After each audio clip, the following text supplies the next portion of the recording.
அனைவருக்கும் பொங்கல் திருநாள் நல்வாழ்த்துக்கள். இன்றைக்கி பொங்கல் வச்சுருக்கோம். ஒன்று ஆண் பொங்கல், பெண் பொங்கல் சொல்கிறது. இனிப்பு பொங்கல் வந்து பெண் பொங்கல். வெண்பொங்கல் அது நண்டசோறுன்னு சொல்லுவோம். வெறும் சாதம் பொங்கி வைக்கிறது. அது வந்து ஆண் பொங்கல். ஆண் பொங்கல் வெள்ளை சாதத்துக்கு பக்கத்தில் ரைட் ஹேண்ட் சைடில் தான் அந்த சக்கரை பொங்கலை வைப்போம்.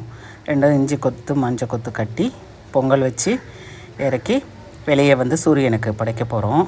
சூரியனுக்கு எல்லாமே விளக்கு எல்லாம் எடுத்துகிட்டு வந்து வெளியே வச்சு ஒரு கோலம் போட்டு அந்த இடத்துல ஒரு தாம்பலத்தில் ஒரு இலையை போட்டுருவோம்.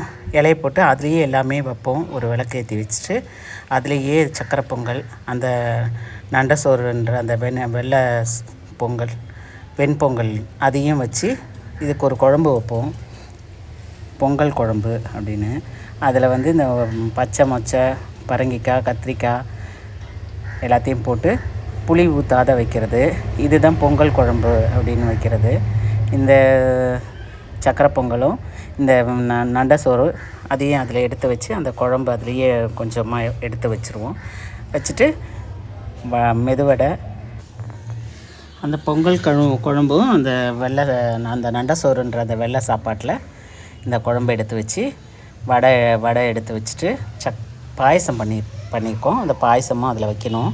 இந்த விளக்கையுமே அந்த தாம்பலத்தில் எடுத்து வச்சு அந்த ஒரு சீப்பு வாழைப்பழம், கரும்பு எல்லாமே சூரியனுக்கு என்னென்ன வைக்கணுமோ அத்தனையுமே அதில் அந்த ஒரே தாம்பலத்தில் எல்லாத்தையும் எடுத்து வச்சு தேங்காய் உடச்சி அதையும் அதில் வச்சிடணும்.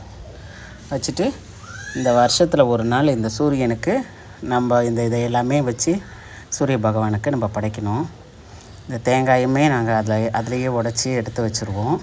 எடுத்து வச்சு கற்பூரம் காட்டி சூரிய பகவானுக்கு படைச்சிட்டு 3 தரம் சூரியனுக்கு மேலே ஏற்றி 3 தரம் ஏற்றி இறக்கணும்.